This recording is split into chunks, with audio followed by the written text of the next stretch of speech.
welcome to today's Hump Day. Well, it's not Hump Day Hangout. Today's EMS Today show, which basically we're going to actually start this up on a regular basis pretty soon. But today is a special edition because we're going to be talking about the EMS Today show coming up this February, which is the 19th through the 22nd. An amazing show. Whether you're, doesn't matter what kind of medic you are, whether you're just a basic first aid person, all the way up to an emergency room physician, there's something at this show for you. Tons of stuff for you.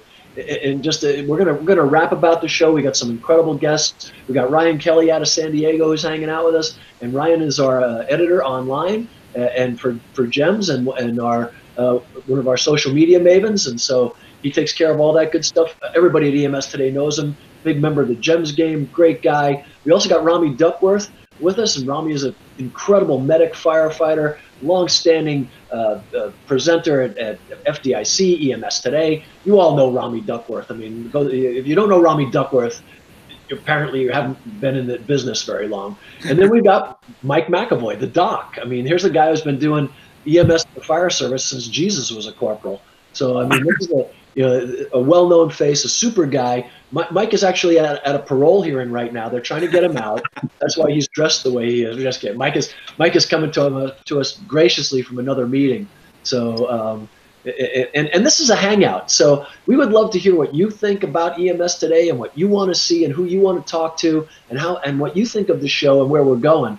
We've really blasted the doors off, and we've got some really exciting announcements that we're going to be making at EMS Today, probably before EMS Today, but it's just going to blow your doors off about how we're expanding our personnel, our show, and the really cool stuff we want to do into the future. And Ryan and Mike and Rami are all going to be a big part of that. So it's a really exciting time to be part of this group of people. And just for full disclosure, I'm just the circus performer. I'm the village idiot. And every village needs one. Apparently, it's me. So, these guys are the real meat and potatoes.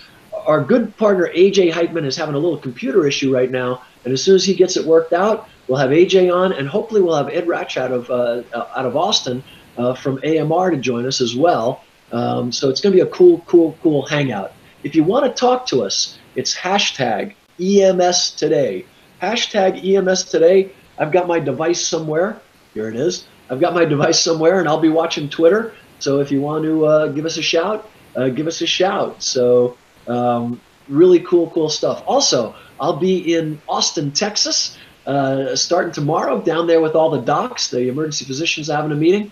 So I'll be hanging out down there, trying to rap with some of those guys, just showing them how, just getting to know some of these cats. So that'll be pretty cool. We'll be doing a couple of live streams, and I'll be up in Michigan over the weekend there, and hopefully on Long Island towards the end of the week, and then in Indianapolis the week after that, and then up in BC the week after that. So we'll be rapping to you from all across the country over the next couple of days. But now to EMS Today, and so I'm really excited about it. I'm like super excited about it, and I want to bring in Ryan and Mike and Rami to talk about what they're doing there and what they're super excited about, because all of them are presenting several programs, so why don't we really start off with the guy who I think is just an amazing dude and a dear friend of mine. For Mike and I have known each other for 25 years now, and I couldn't have done FDIC without Mike. I couldn't have done fire engineering without Mike.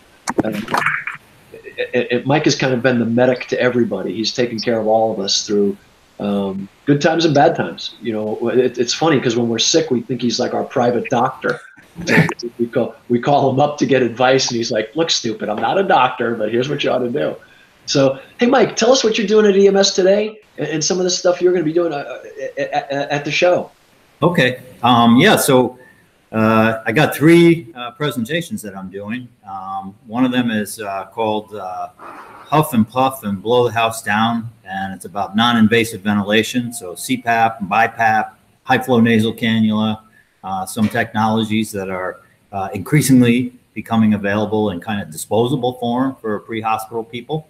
And so hey, Rami, Ryan, do you guys mind if we kind of like ask questions when we have a question when somebody says, are you guys cool with just like with the hangout thing? So Mike, you just said something about in your class Huff and Puff and Blow the House Down, high flow nasal cannula stuff. I always thought that was like a no-go. I always thought that we like a high flow nasal cannula was like something we shouldn't do. Is that different now? It's changing. I mean, it hasn't really made its way into the pre-hospital world yet, but we'll use it inter-facility transports between hospitals. And it's nasal cannula that can run at 40, 60 liters a minute. It's obviously got to be humidified, got to be warm to body temperature, but it works really well and avoids the need of putting a lot of people on ventilators. So we're seeing more in transports. There's going to be a pre-hospital version of it soon.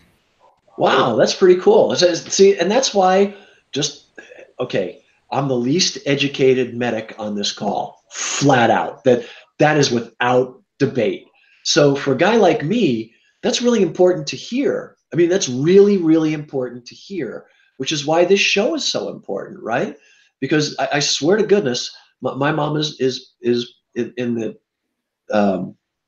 she's in home care. She's passing, and she's on a nasal cannula. She's an emphysemic, and I always thought like 6 liters, 8 liters was like the max, and to hear like 60 liters in my head, it's like a hot air balloon. My mom's head will turn into like a hot air balloon, and she'll lift up and blow away. But that's a really cool thing to learn. You know what I mean? Because in the right instances to do it, and I know Mike in your class you'll expand. That is really neat. That's really neat. I'm sorry to interrupt, but that's really neat. And don't try that at home, Bobby. That's right. You're a professional. Oh God. Sure. I'm sorry. I hate you. What else are you? What? Okay, so Huff and Puff and Blow the House Down. What else is going to be inside that course, Mike? I didn't mean to interrupt you, but like on a hangout, guys, like if you hear something, man, dig on it. You know. Yeah. So I mean, we'll also talk about CPAP and BiPAP, which we are using a lot of CPAP in the pre-hospital environment and saving a lot of lives doing that. There's disposable BiPAP now, which you always used to have to buy a $16,000 ventilator if you wanted to do BiPAP on somebody. And now you can buy a device that's a throwaway device that does the exact same thing. So those things are, there's 2 of them on the market now. There's probably going to be another 3 or 4 in the next few years. And people aren't really that aware of what those are. And those who have them aren't that aware of how to use them, which is it's a complicated physiology. So we'll get into that a bit, kind of explain how that works and how to use it and how to make it to your advantage with a patient. Huh. So I gave everybody the hashtag EMS today for search, but that might not be such a good idea because the website comes up. Uh-oh. So I don't know if that's a stupid idea or not, but it shows 10 tweets. Let me see if any of them are from folks listening to us. And they are. My good friend. Yeah. Okay. So it does work. More never minder. So I can see your tweets at EMS today. I'm sorry, guys. So, Mike, you said 4 devices are going to come online for BiPAP. I don't know what that is. I apologize. So there's CPAP, which is like a dog sticking its head out the window of the car and trying to get some extra air into the system. And then we put these masks on people and we crank up the pressure that helps them to breathe when their lungs are full of fluid or something's going on that's causing. So would that be like a congestive heart failure person or somebody with a chest injury? Yeah, well, that's a classic example is heart failure. People filled up with fluid. I mean, this saves lives within seconds. People are better when you put that kind of thing on. Wow. Wow. And then you crank up the pressure on those things and you get it up to a certain point and it becomes intolerable. And that's when BiPAP comes in. Okay. It helps to relieve the extra pressure when somebody's trying to breathe out. What else are you teaching? So I got 2 other classes I'm doing. One is on sepsis, and it's sort of an intro to sepsis. And there's a lot of controversy about sepsis lately. The emergency medicine docs went totally berserk when the Society of Critical Care Medicine changed their guidelines about 8 months ago and started saying that in the pre-hospital world and the emergency department, they got to do everything for the septic patient within the first hour. And so now we got tons of little old ladies getting big boluses of fluid and putting them into heart failure because people are trying to meet the goal. And so that's a big controversial area. And we actually have some good tools that we could use in the pre-hospital environment. Rami's big on this, sepsis with kids. And so jump in, Rami. So full disclosure, my wife ended up in a hospital 2 years ago, as Mike knows, and Rami knows, for well over a month, almost 7.5 weeks. Ended up having surgery because of sepsis, and lost most of her, or a large part of her left lung. So it's a no joke thing. I mean, it's a no joke thing. And Rami, jump in with Mike. I didn't mean to mute you, Mike. Somebody muted you. It wasn't me. No, I did it. Oh, okay. Yeah, stay on, man. Rami, what are you doing? So that, Rami, are you doing anything with sepsis at the show too, or just going to jump into Mike's program? No, I'm jumping into Mike's program. I'm having a conversation with Mike or attending one of his sessions is always like, you come to some of the sessions like you do at EMS Today to learn about a specific topic. And then Mike starts talking and you start learning about topics that you didn't even know you needed to know about. And then he expands on them and makes them really practical. And I think that's what we're really shooting for EMS Today is to not just give people the information that they're there for, which is certainly important, making it practical, making it real world for them to bring home, but also letting people know some of the new stuff that's out there and help them sort out some of the controversies, like Mike's talking about with sepsis, where we're talking about, certainly early care with sepsis, as it is with anything else, is important, but exactly, what guidelines are we following? How applicable are they to emergency medicine, to pre-hospital medicine? What's going on in the world of critical care and emergency medicine that's going to be coming out to EMS? I mean, a lot of the stuff that Mike's talked about, I think, are recurring themes for a lot of the presenters. We're really trying to peer into our crystal balls, not just to see the wacky, crazy stuff that may be a little bit far out, which is neat to find out about, but what do we need to be getting prepared for mentally, academically, budgetarily, the whole 9 yards. Yeah, and Ryan, feel free to jump in too. We got Ryan Kelly down there. Move your camera down a little, man. You're low in my shot. But my little stand kind of keeps slipping. There you go. And I love the shirt, man. You should see your stand up, Rice. Thinking shit, proud paramedic. That's totally cool. So like when Ryan was helping, we were all working on putting the show together. Ryan was instrumental, and to dovetail on what Rami just said, we've got a couple of people coming in doing like active shooter stuff, which is huge, and they're doing active shooter stuff on a whole bunch of different levels. We've got this incredible workshop by a guy from Scotland rather, named Jeff Williams, and Paulie Schuler out of San Diego area. He was with San Jose for years. But anyway, they're going to be taking it from one look, and then someone else is doing another class. You're going to be looking at like the treatment and the stop the bleed stuff. So just to dovetail on what Rami said, if it's a topic that's trending today in emergency medicine, it's going to be at the show, and such a wide variety of approaches are out there, as to how do we best, accomplish the goal of taking care of people. And I think it's a great place to have those conversations, right? Because you've got the people like Rami and Mike who can give you, really, really, really good stuff. You know what I mean? So remember, it's hashtag EMS Today, hashtag EMS Today, if you want to send us a note and tell us just how damn good looking we are. And one of the things I really like about EMS Today is actually going to hear from people who have actually implemented some of these things in the field, to really get that real life, those real case examples. For me, I'm an EMT, I'm not a medic. But I go into some of the advanced life. You're a medic, bro. You're a medic. Right. No, but you're a medic. See, that's the big mismatch. Like I don't care if you've just got basic first aid. If you're working down the street, or if you're on an airplane, or you're somewhere and somebody screams for a medic, you're going to jump up and make a difference, man. And I think that, I remember the old joke when I was on the line. They used to say, the EMTs are the guys who'll save you from the paramedics. And I'm just making a joke. I'm just teasing. And I was both. So full disclosure.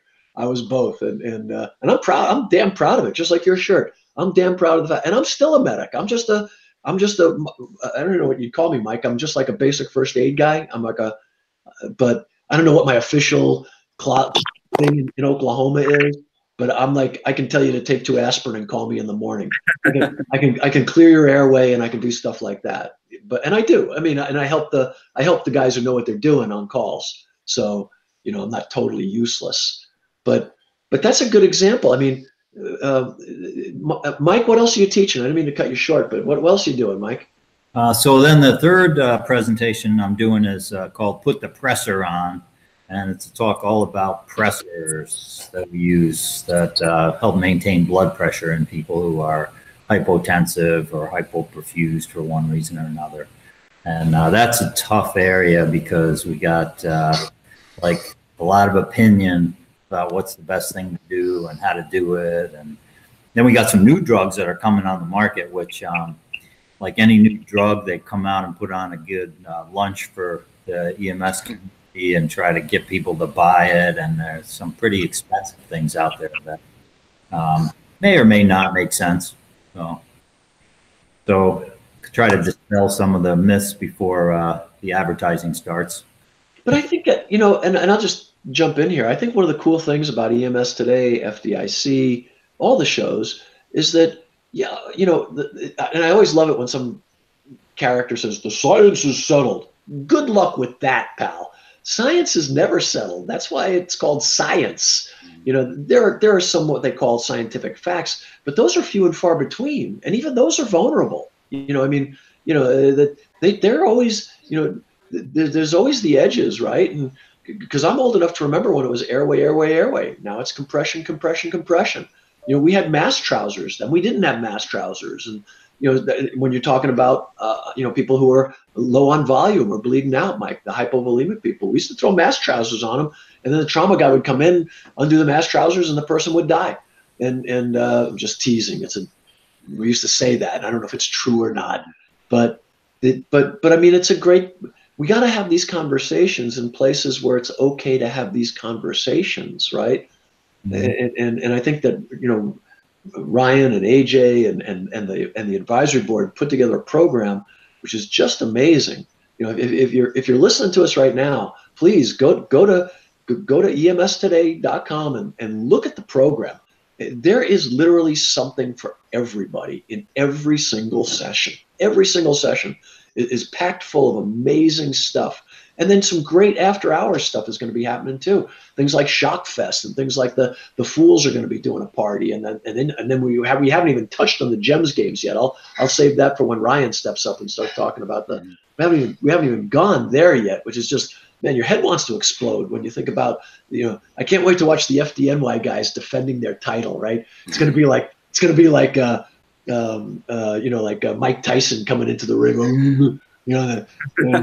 Hey man, even the biggest guy eventually falls, right? So it's going to be so cool. So Mike, you got 3 programs going. Of all the stuff that's going on right now, before we get to Rami and what Rami's teaching, and please jump in here, guys. What do you think are some of the biggest things that are kind of facing us right now in the medic community, the whole medic community? What are some of the real things that are kind of like keeping us up at night? Well, I could think of 2 big issues. One is the recent arguments has blown up in Twitter sphere about degree requirements for paramedics. And we'll be talking about that this week, actually, at NAEMSB. And the joint group of fire service folks came out with a statement of opposition to a requirement that has been proposed by educators that an entry-level paramedic have an associate's degree within the next 5 years or so. And so there's some headbutting going on, and probably something that needs a lot of discussion right now. So there's a hot topic. That's something that has us all a little bit on edge at the moment. So, okay, so we got 3 guys here that were in the field. How do you guys feel? How do we feel? How do you guys feel about it? How do you feel about that, Mike? Well, here's my thought about it. I think it's a good idea, but I don't think that it could be done in the next 5 years. That's my thought. Yeah, I kind of agree with you on that, Mike. It's especially when I see a lot of places around the country experiencing shortages of medics and paramedics and EMTs, and I don't know if you're going to be able to get and to a certain extent, I don't know if you necessarily need an associate's degree. I mean, coming in to the field that way would be a benefit, and it would certainly kind of change the makeup of your crews. But there's also something to be said for, that kid that learns, to become an EMT in high school. They're learning it in high school these days, which is pretty awesome. And then just kind of rises through the ranks and learns from experience. That's also that's a very valuable person on your crew as well. So I'd hate to see that get lost because people are being required to have a degree per se. But I'm also, I'm a big fan of education and learning. So I can see both sides. Yeah. Rami? I think that a lot of the, as the content continues to expand, especially at the paramedic level, that we're going to be moving into the hours that are going to get you towards a degree requirement anyway. And I think with the way the healthcare industry is changing and the particular way that our profession is expanding, that some of the other classes that wind up coming in with a degree are going to wind up being very, very valuable as well. But the problem is, like with a lot of things like this, the devil's in the details, exactly how we're going to do it. And right now, state to state to state to state, and not even bringing in the military and the territories, we have a hard time even getting together about renewal requirements. So, it's going to have to be the kind of thing that's going to take a little bit more work. I haven't seen details that I think are really, really functional, but I think we need to be there, and we're moving in that direction anyway. So the more that we work on it, the more we have conversations like Mike is talking about, at EMS today. I think the faster the profession and the individuals who are in it now and going to it are going to be able to move forward.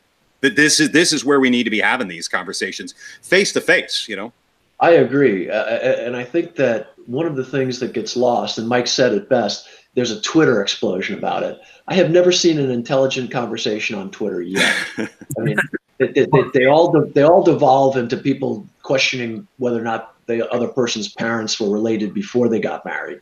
So so that's the first thing, is that at EMS today, we need to have this conversation.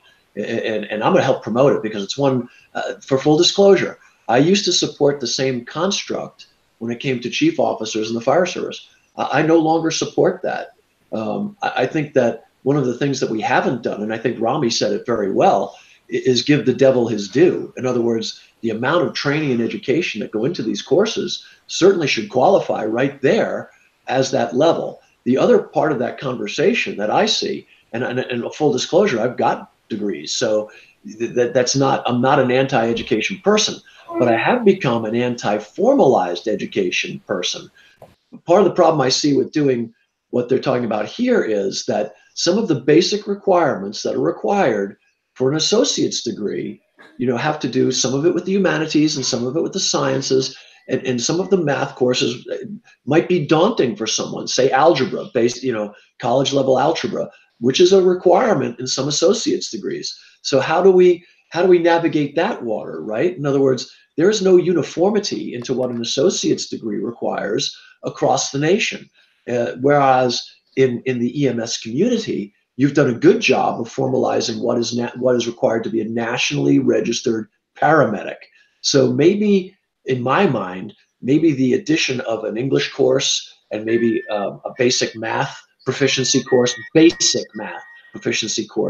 would then allow us to say, put it out towards the states and say, we're asking you to recognize national registry as an associate's level accomplishment. That might be the way to go. But I think that it's treacherous waters when we trust academia to do anything, especially as freaking whacked out as academia is today, someone's going to come in and say, okay, no disrespect, but I've got to study in transsectional gerbils and the outer stratosphere of the planet Urkron, who I worship because we worship the god Zaga Zaga Zaga at left wing, right wing, you name it here, university, and that's their degree. Seriously? So defining that and academia, as corrupt as it's become, is just insane. So, and no disrespect to academia. I mean, I hold it in the same regard as I hold a lot of other things I don't like. But I respect academics. I think they're wonderful people. I just think that institutionally, they're really, I don't know how connected they are to street medics. You know what I mean? So I think that if the street medics can come forward and say, or the medics in general, the docs, the emergency physicians, as Mike said, they're going to be talking about it, and the EMS community can come together and say, we think this qualifies. That's a different story than the university of someplace, giving somebody a degree. No disrespect, but you can still get on the back of a match pack. Send us $100,000, we'll give you a degree. So, sorry, just my take on academia, which is probably pretty crazy. Me and Nassim Taleb, study, read, educate yourself. Don't worry about the degree. But anyway, Mike, you said two things. What's the other thing? You have to unmute yourself, Mike.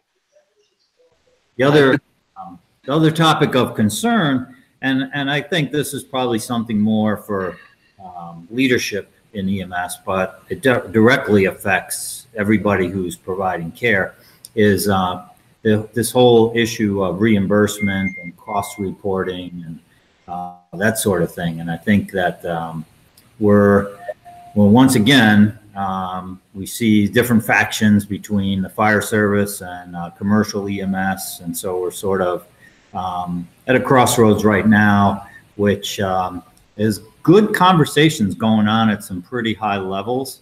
But I think from a perspective of looking at reimbursement and looking at what's happening in the transport business, Uber and Lyft are stealing a whole bunch of work from EMS, and call volume is kind of peaking at this point and is going to start dropping over the next few years.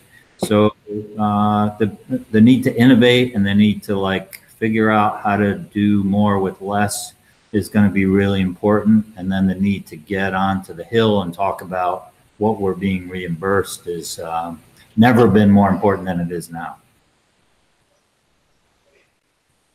That's fascinating. I did see that proposal that came out a few weeks ago about reimbursement and such, and then I saw the IAFF and some other folks, and it kind of got into a discussion, if you will, that they were not happy with it.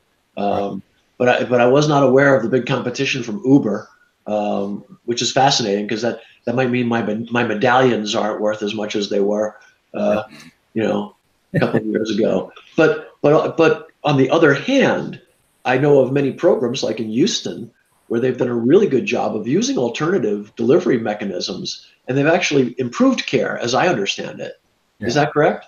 Oh yeah, absolutely. And I guess the unique thing about Houston is that EMS is part of public health, and that's part of hospitals. And so if you could figure out a way to reduce cost, you save money across the whole entire spectrum. But that's not really true in a lot of other communities. In a lot of other communities, they're competing with each other. And so you save money for EMS, and that money then goes to the hospital. You save money for the hospital, and that money goes somewhere else. And so I think that's it'd be nice if we were all like Houston or all like Pittsburgh, but we're not. So that's an issue. I do think that one of the cool things about Houston is the telemedicine aspect of it. I think that's an area where we've seen a lot of really interesting experiments. South Carolina, I think there's somebody actually speaking at EMS today on that topic. And then I just saw another report that's probably going to be in GEM soon from Northern California, they're also implementing some telemedicine and doing some really cool stuff with that. So I think that's gonna be a game changer in the future. I think, especially as we're more connected, as we become increasingly connected in all of our communities across the country. Yeah, yeah. And we're not so good. We're not so good in EMS about adopting technology, and I think that's going to come to a head soon. I think. You know, here in where I volunteer in rural Oklahoma, a lot of our medics are already connected through like iPads and stuff with the docs, and they can actually like stream a patient's vitals and a video, and then like the doc, you know, can like guide them through stuff and help them with patient assessment and care. And I think that's like very cool, you know, and I can see in the future where we'll have like patient cams, you know, like they have helmet cams so that, you know, folks can get, you know, with the expression, this is probably not the right expression to use when you're talking about taking care of people, but more fingers on the knife, right? It's the old, you know, when you're in a gang, it was like when they killed Caesar, everybody had to stab him because nobody, you know, you couldn't have the one guy who said, "Hey, I didn't do it," right? You know, so, you know, spreading out that culpability, but it also helps in decision making, right? It also helps us when we get more opinions, you know, when we hear more voices, because my worldview, I might be really focused, and I'm going to make some stuff up here, so you guys start laughing at any point you feel comfortable. What I view as hypovolemia, or somebody who's traveling, you know, having a problem, might not really be. But I might have had some experience where I thought, you know, at this juncture I should do X, Y, Z. But the doc might say, "Oh no, hang on. You know, you might maybe you're misreading that, or okay, you're right. But if we wait a little longer, or if we do this first." So I think that the telemedicine, and I think that the remote connectivity through streaming and other stuff, as especially as FirstNet expands and we get more, you know, digital capability, and I think FirstNet will be obsolete before we finish even doing it, because it's how fast the technology is moving. But you know, it'll probably get down to you just point your phone at somebody and boom, you know, you can connect them. But I think that's cool, and I don't know that it's the whole medic community that's kind of against technology, or if it's just you old people. Just kidding. The guy who's 20 years older, "Hey, you young guys got to adopt this technology stuff." Gosh, dang it. Wow, who's the guy with the white hair there? Yeah, no, that's what I'm saying. Grandpa's connected, man. Grandpa's got it going, baby. Grandpa's got game.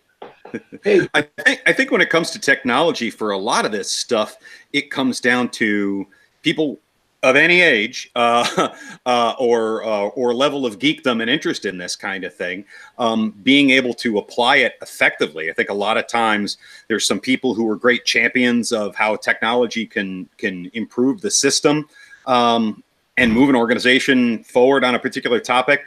But then the technology comes in, and beyond the person who's really excited and the salesperson who's anxious to get this technology sold, other people have a hard time, you know, using it really, really effectively.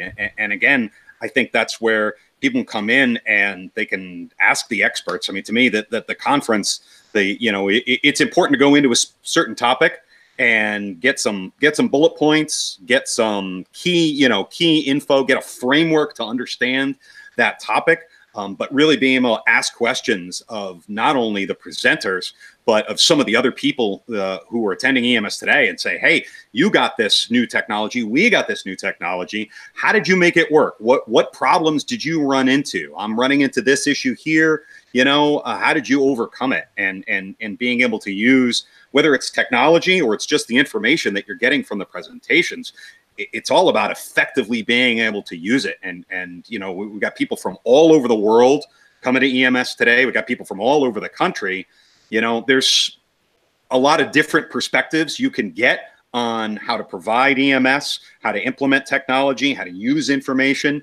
So you can get outside perspectives really easily, but also there's somebody else out there who's an expert, who's working in a system very similar to yours, who probably can help you, maybe not solve your problem, but move you forward on it. And that's one of my favorite things is, you know, you learn so much more sometimes in the hallways and the after hours events, even than you do right there in the sessions. right? And you know, to dovetail on what you said, and you said it beautifully. I couldn't say it any better.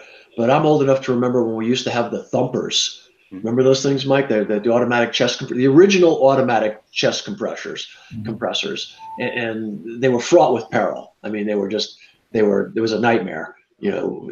But now I look at like Rialto Fire and the modern machines that they have that do it, and I'm like, wow. And the results, the Rialto Fire results are fantastic. So, you know, there's a game changer story right there. How they, you know, put a couple of, as Rami just said, some great technologies together, and they came up with, you know, such a home run for that community. It's just mind-boggling.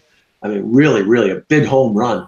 And they didn't have to reinvent the wheel, right? They're some of the most clever cats I've ever met, and they did a great job. And hats off to them and their partner. I think it was Zoll who helped them really do some really cool work. So, you know, to dovetail with Rami, sometimes technology is it has to be a little more refined, and then it makes more sense. And so, you know, but it's constantly evolving, right? I mean, so that's the cool part about it. And I think that's neat, Mike, that you would bring up those two things, education and then the use of technology. That's kind of, you know, I don't care where you go. I don't care what profession it was. I mean, we could be the, you know, the International Association of Coffee Bean Growers. You know, they might say, you know, we need more education and we need to adopt better technology. You know, so I think our problems are not as unique to us as we would hope to think they were, you know, because I hang around with a lot of mechanics just because I'm a crappy mechanic and I'm always trying to steal their stuff.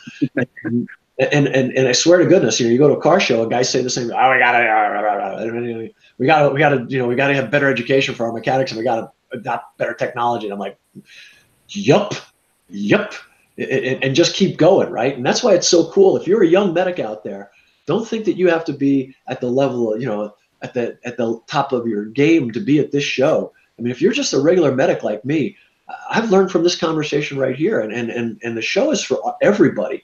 And literally, you know, we've done a great job of putting together classes that are whether you're a seasoned medic on an AMR unit or a FOC unit out there, or one of these other, you know, major corporations, or whether you're a medic for a small volunteer fire department somewhere, or a brigade, or working in an ER, or you're a PA. There's something for everybody. Even the emergency room docs that I've talked to have said, man, that show is just packed with stuff that they want to see and hear, so that they can talk to the guys and gals that are bringing these people in, right? And how we can all work better together.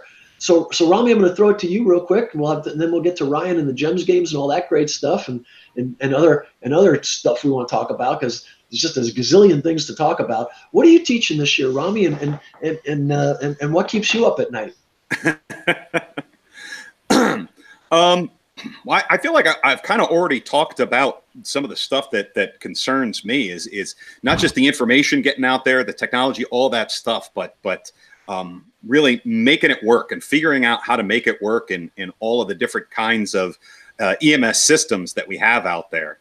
And that's really, as I've found, as sort of a central theme of the presentations that I wind up doing. I'm doing 3 at EMS today. I'm going to be speaking about coordinating rescue care for crush injury and crush syndrome. We're going to talk about cardiac patients and acute coronary syndromes. Some new information there, but that and EMS and TBI field care for high impact traumatic brain injuries. And for a lot of this stuff, you know, there's the new information. But what I find even more fascinating is when we take some of the information that's pretty well established or that we know, and then we look at it from a different perspective, especially a perspective that says, okay, you know, here's what all the details say, and here's, you know, the best way to put it together in an ideal environment. Now, how do we make it work in more of a real world environment with some of the real challenges and the real resources that we're going to have, without compromising those key elements that have to stay there no matter what, you know, sort of getting rid of some of the fluff, but keeping that real key stuff. And one of the things that I find as a benefit in my own practice as an EMS coordinator and as a practice as a paramedic is, you know, when I get up there and I say, you know, I'm teaching about crush injury and crush syndrome, and I'm describing the way that people need to be putting things together and the way that we do things in my own department. And then someone challenges me with some different questions, you know, maybe because they have a different perspective or different expertise, or maybe because they're trying to solve a problem in their department, and it makes me think about some of the stuff that we do.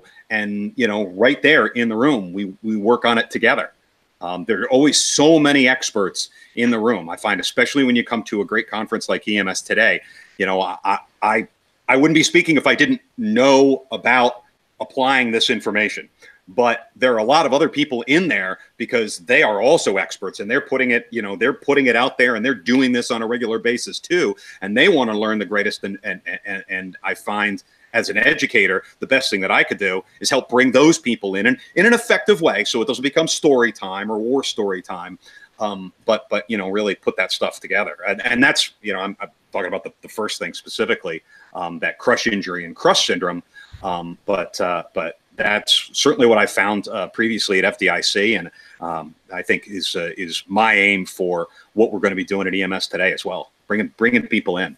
But you know, almost every class you just mentioned, when you talk about crush injuries or even TBI, it dovetails with what Mike's teaching about hypovolemia and things like that. In other words, if someone's got a crush injury, back in the day, I remember we used to try to stabilize them with mass trousers or boards, and then we always worried about volume. We worried about, you know, the second we, for example, someone in a trench, right, type C soil, and they've got a crushing injury in the lower extremity, but they're compensating, you know, and you know, as you extract this person, you got to have your head in the game, and you know, and it's tough. I mean, it's really tough, and so just imagine the value. And we're preaching to the choir, hopefully, but you know, you're at EMS Today and you hear Mike talk, and a piece of what Mike said makes you think about, you know, a call you had, and then you're in Rami's class and you're talking about TBI or you're talking about crush injuries, and you say, oh man, and you bring it up, and then you say, oh man, and then Mike says, oh man, and then some doc says, oh man,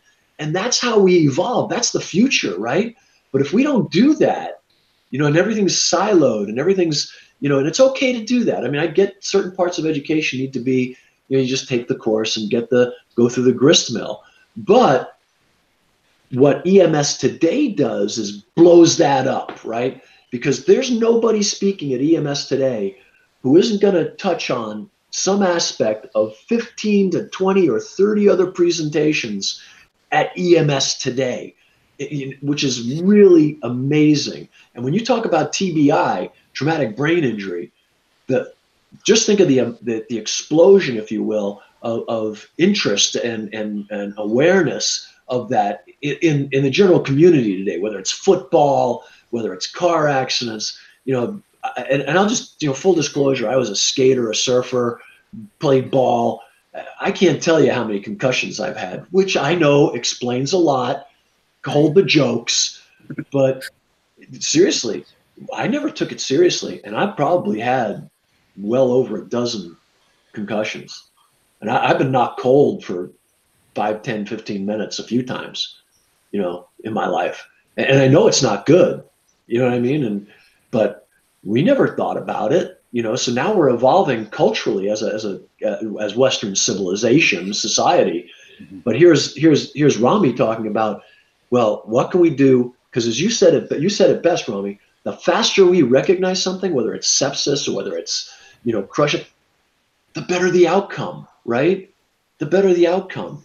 So I just think that's so, man, you cats are so cool that you know all this stuff. But I think what's really important is that, you know, a guy like me, okay, with telemedicine, for example, I haven't practiced paramedicine for well over 20 plus years. I remember some of it, but I show up somewhere. If I could pick up my phone and have Rami and Mike on the other end saying, okay, Bobby, this is what you're looking at, do this, man, we can change the world. We can change the world right there. Seriously, whether it's pressure dressings, whether it's putting the right kind of gauze on, as Mike was talking about earlier, that's why EMS Today is so important.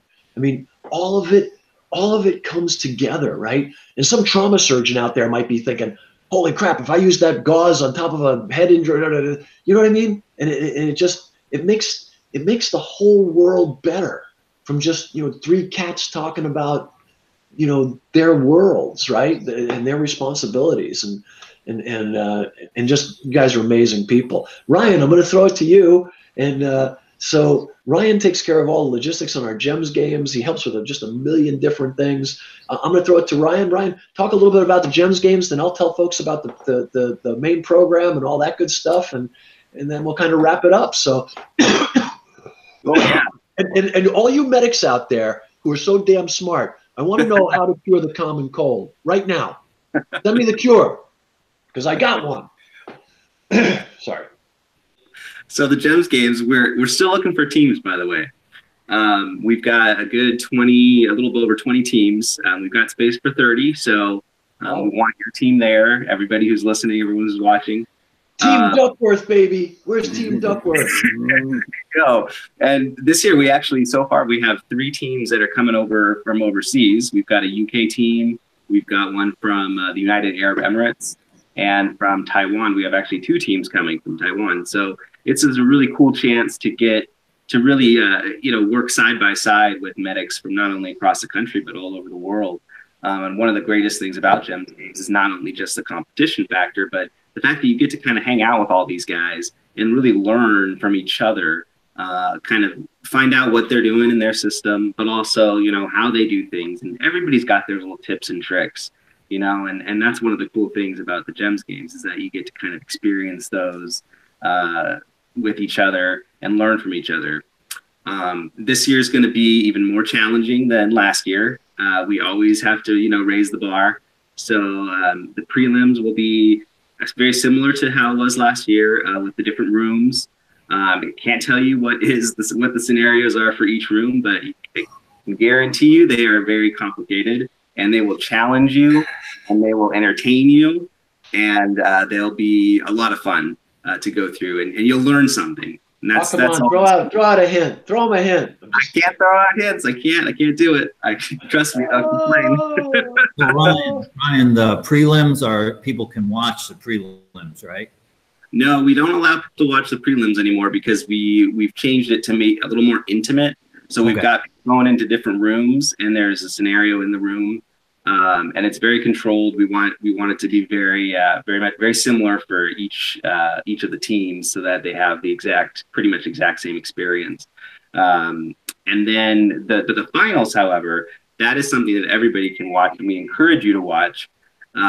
We are always looking for ways to raise the bar on the finals, not just from the scenario perspective, but the patient perspective and the variety of patients and the different challenges that we can come up with in only 20 minutes. So, it is challenging to put together, but it's a lot of fun.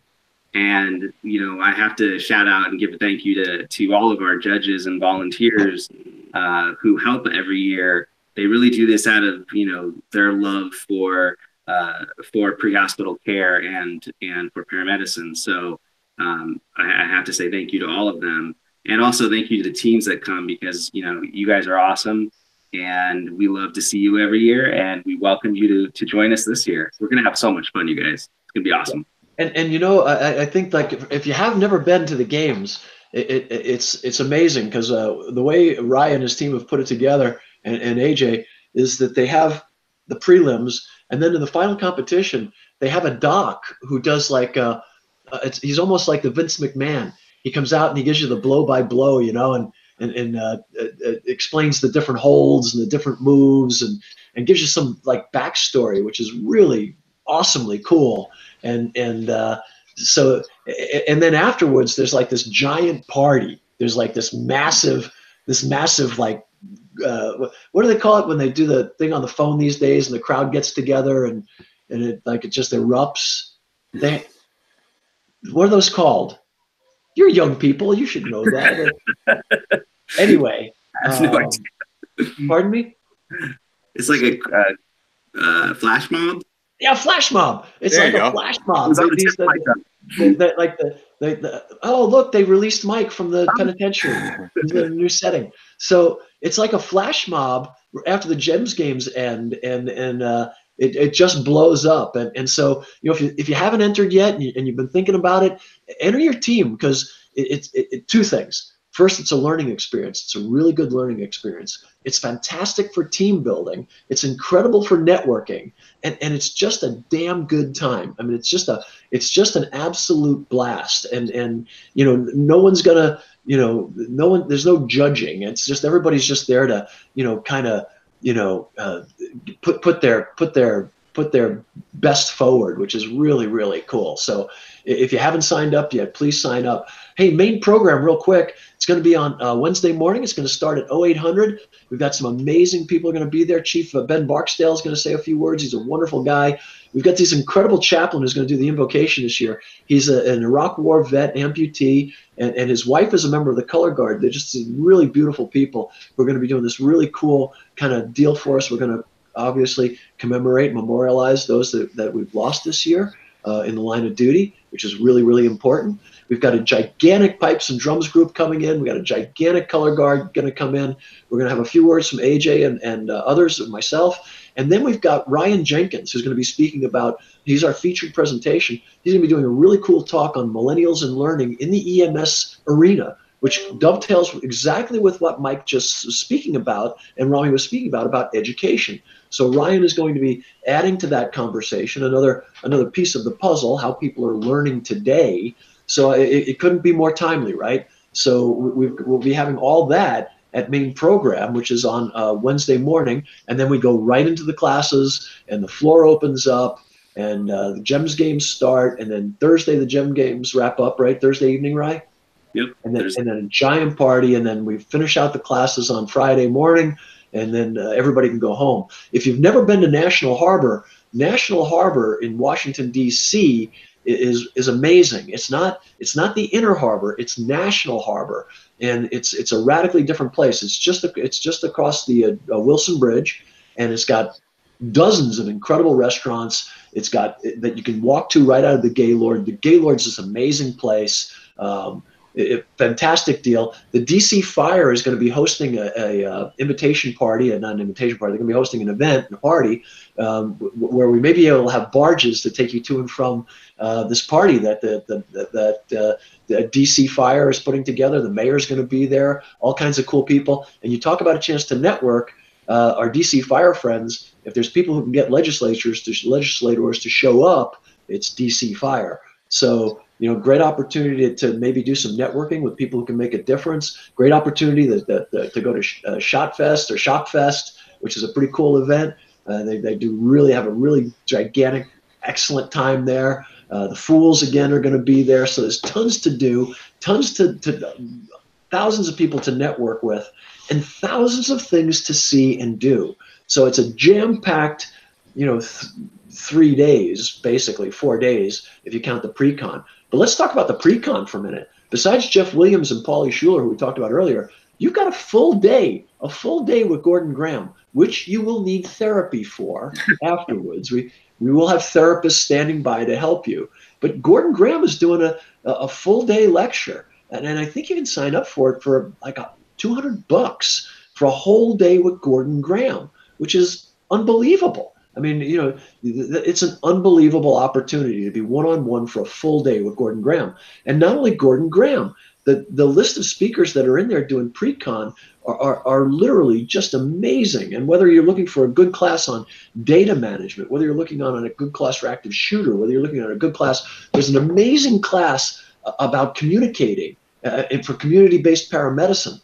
They call it interviewing. So like interviewing your patient and stuff. Those people, that class is like a standing room only class. And the list just goes and goes and goes and goes and goes. I mean, the pre-con is just absolutely chock full of just the most amazing workshops. And there's still space available in just more than a half a dozen of them. Checking out that hashtag FE Talks. But you've got everything from ultrasound. You've got stuff about again, I talked about the interviewing class. You've got data analysis. You've got wilderness. Oh man, you've got Will Smith and John Polis who are coming in wilderness care. And when you think about wilderness care, think about any remote location that you may be at outside your immediate community where you can transport in say 20 or 30 minutes or more. Will's going to talk to you about what to do in pre-hospital care that's remote, right? You've got simulation stuff. You've got all kinds of great stuff. You've got pet first aid. If you want to take the pet first aid class, I think the morning session may be sold out already. So, pet first aid for the EMS provider, the list just goes on and on of the incredible pre-conference stuff that's available and amazing, at amazing prices. The other thing to remember is that there's all kinds of discounts for groups. So if you're coming with 5 or 10, check it out. I mean, you can get up to 100 people in a group pricing for $5,000. That means that you're sending your people there for like, I don't know, what's that, $5, $50 a piece? It's crazy. So, you can send up to 100 people for $5,000. So if you're running a program right now, right? And then it breaks down from there with incredible pricing. So, if you're my friends that run corporations of ambulance providers, whether it's EMSA or AMR or paramedics, whoever you are, man, you ought to be sending 100 people. And if you've got a department, you ought to be looking at sending 10, 20, 30 people. Those group packages make it a no-brainer. And back in the day when I was a young person, and even today, I don't have any problems splitting a room with somebody. Put 2, 3 people in a room. Put 4 people in a room. Get a pull-out bed. Somebody can sleep in the chair. Heck, maximize your. But people want education. Give them the opportunity. So I'm going to throw it back to you guys for some closing comments, and we'll start in reverse order. We'll go Ryan. You go first, big brother. Ryan, you're up first. All right, man. Well, I look forward to seeing everybody at EMS today. And if you have any questions about the GEMS games, go to the website, emstoday.com. And you can click on the little link for the GEMS games, and it has all the rules and everything. And I'm, of course, available if you have any questions about the competition. And Rami, I'll toss it to you. Hey, Ryan, how can they get a hold of you? Is there an email for you, bro? Yeah, you can get a hold of me at ryan.kelly, and my last name is spelled Kelley, at clarionevents.com. Very cool.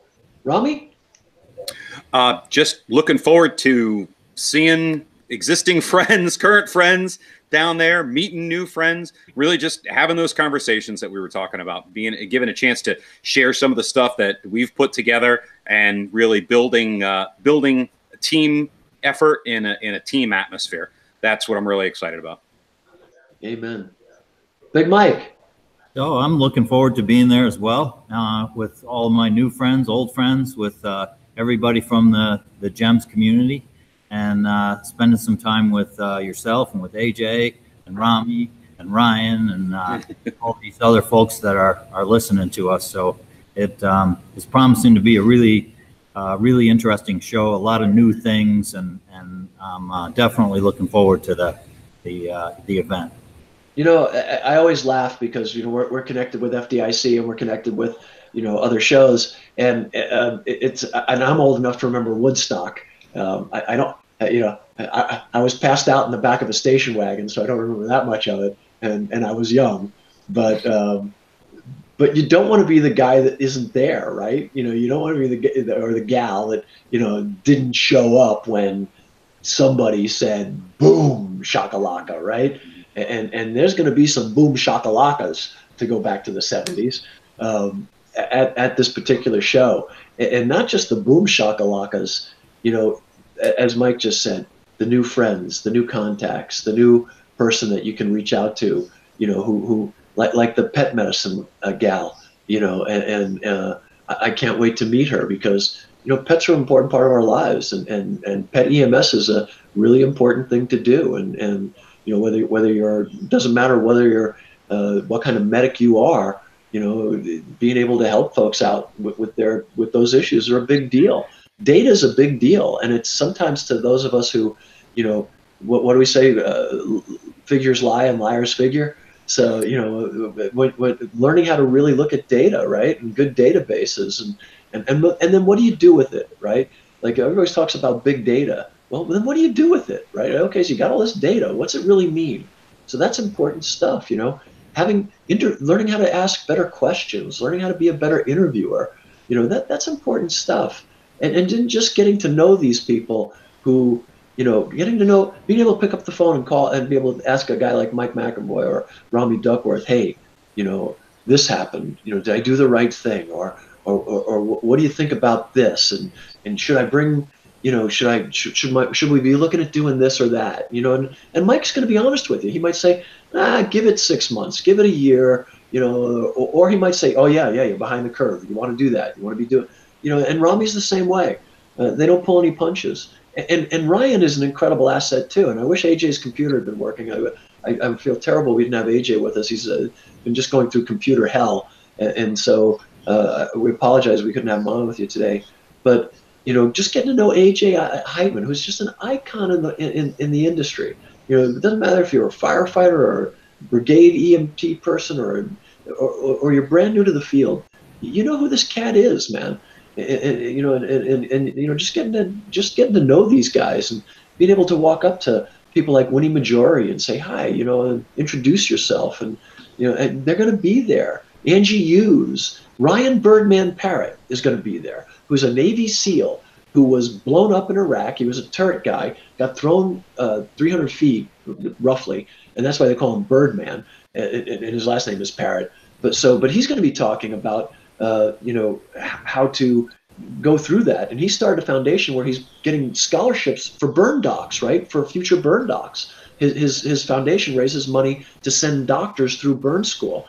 And then you've got Rick George. Rick is going to be teaching about resiliency for EMS providers, right? Like, the thing about PTSD that a lot of people miss, the big connection, we all go through depression and stuff like that. But the big thing with PTSD that he's going to be talking about is malevolency, right? The more malevolency that was involved in whatever event is hurting you, like if someone hurts you intentionally or hurts others intentionally, those really rock our world. Bad people upset our view of how people should behave. And there are bad people out there. And medics go to help those that have been injured by bad people. And that's a big part of it. And Rick is going to do a whole workshop on resiliency and coping and understanding all of that, right? In terms of, projection and sleep deprivation and cortisol. And then the conversation, I think, needs to go one step further. And I'll end on this note. One of the things that's plagued me for the last few years, and I'm going to be talking about it in Austin this week, is that we all know that cortisol issues are directly related to autoimmune diseases. But no one's talking about autoimmune diseases in EMS and fire and law enforcement. And they're pervasive. And they are absolutely pervasive. We talk about cancer, we talk about heart, we talk about everything else. But the orphan child has been just the incredible explosion of autoimmune disease within our community. And I think it needs to be addressed.